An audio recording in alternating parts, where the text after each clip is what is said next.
Halo teman-teman semua, kali ini aku mau membahas topik yang cukup relevan dalam dunia ekonomi, yaitu pengangguran. Tapi kita akan melihatnya dari sudut pandang yang lebih besar, yaitu perspektif makroekonomi. Jadi, apa sih pengangguran dalam konteks ekonomi secara keseluruhan? Nah, mari kita coba pecahkan sedikit. Pengangguran dalam makroekonomi sebenarnya mencakup orang-orang yang sedang mencari pekerjaan, yang memang sedang tidak bekerja, dan yang sebenarnya dapat bekerja tetapi belum dapat pekerjaan. Jadi, ini bukan hanya tentang individu, tapi tentang gambaran besar ekonomi suatu negara. Pertama-tama, mari kita lihat jenis-jenis pengangguran dalam perspektif makro. Ada pengangguran siklus, struktural, dan friksional. Pengangguran siklus terkait dengan fluktuasi ekonomi dan ketidakstabilan bisnis.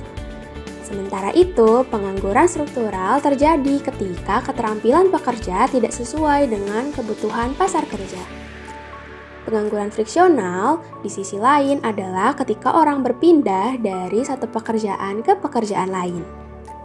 Saat tingkat pengangguran tinggi, perekonomian dapat mengalami dampak negatif. Salah satunya adalah berkurangnya daya beli masyarakat, karena orang-orang yang menganggur memiliki pendapatan yang rendah atau bahkan tidak memiliki pendapatan sama sekali. Nah, ketika daya beli menurun, bisnis juga bisa terdampak karena penurunan permintaan atas barang dan jasa. Selain itu, pengangguran dapat menyebabkan ketidakstabilan sosial. Orang-orang yang menganggur mungkin merasa frustasi dan tidak puas, yang bisa berujung pada ketidakstabilan politik dan sosial. Namun, tidak semuanya negatif loh. Ada juga dampak positif dari pengangguran, seperti peningkatan mobilitas pekerja dan inovasi dalam mencari pekerjaan baru. Tetapi tentu saja kita ingin mencapai keseimbangan yang baik. Ada beberapa faktor yang dapat menyebabkan tingginya tingkat pengangguran. Pertama, kita punya resesi ekonomi. Ini terjadi ketika pertumbuhan ekonomi melambat atau bahkan negatif.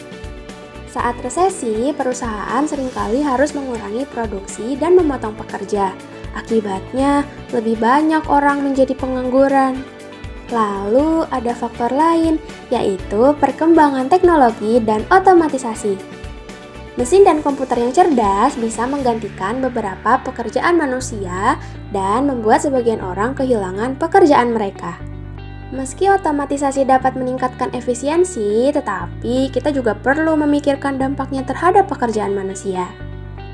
Selanjutnya, mari kita bahas suatu permasalahan yang cukup serius, yaitu kenapa banyak anak SMK yang susah banget dapat kerja, padahal mereka udah dipersiapkan khusus buat dunia kerja. Gak jarang kan kita dengar teman-teman SMK yang menganggur. Kita bahas dari sudut pandang makroekonomi yuk. Jadi, pertama-tama kita lihat dulu nih dari sisi sekolahnya. Banyak SMK yang udah bener-bener nyiapin anak-anaknya dengan keterampilan yang dibutuhin industri. Tapi, kadang masalahnya ada di kurikulum. Mungkin ada beberapa pelajaran yang kurang sesuai sama perkembangan industri saat ini. Nah, ini nih yang kedua, dari sisi industri. Beberapa industri mungkin gak terlalu ngerti atau kurang aware sama kebutuhan pekerja dari lulusan SMK. Jadi, kadang-kadang anak SMK yang lulus belum tentu sesuai dengan yang dibutuhin sama perusahaan. Selain itu, kita juga punya faktor persaingan dan kondisi ekonomi yang gak bisa diabaikan. Saat ekonomi lagi susah, perusahaan cenderung lebih hati-hati dalam merekrut pegawai baru, dan tentunya persaingannya juga makin ketat. Yang gak kalah pentingnya adalah keterampilan lunak. Bukan cuma bisa bikin atau ngertiin alat-alat teknis aja loh, tapi juga kemampuan komunikasi, kerjasama, dan pemecahan masalah. Yang kadang ini yang kurang diperhatiin nih sama anak-anak SMK. Terakhir, jangan lupa soal jaringan dan informasi. Kadang-kadang anak-anak SMK kurang punya akses ke info lowongan kerja atau pelatihan yang bisa nambahin skill mereka. Jadi, gini ya teman-teman, banyak faktor yang bisa jadi penyebab kenapa anak-anak SMK susah dapat kerja.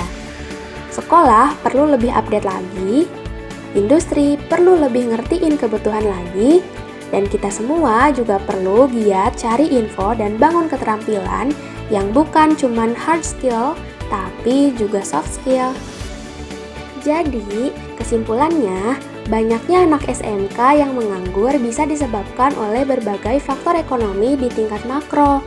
Pertumbuhan ekonomi yang lambat, kebijakan pemerintah yang kurang mendukung, dan kondisi pasar tenaga kerja yang kompetitif, semuanya dapat mempengaruhi peluang pekerjaan bagi lulusan SMK. Dalam menghadapi tantangan ini, penting bagi pemerintah, industri, dan lembaga pendidikan untuk bekerja sama guna menciptakan lingkungan yang mendukung agar lulusan SMK dapat lebih mudah terintegrasi ke dalam pasar kerja. Jadi, itulah sedikit gambaran tentang bagaimana pengangguran dilihat dari kacamata makroekonomi. Terima kasih sudah menyimak dan sampai jumpa.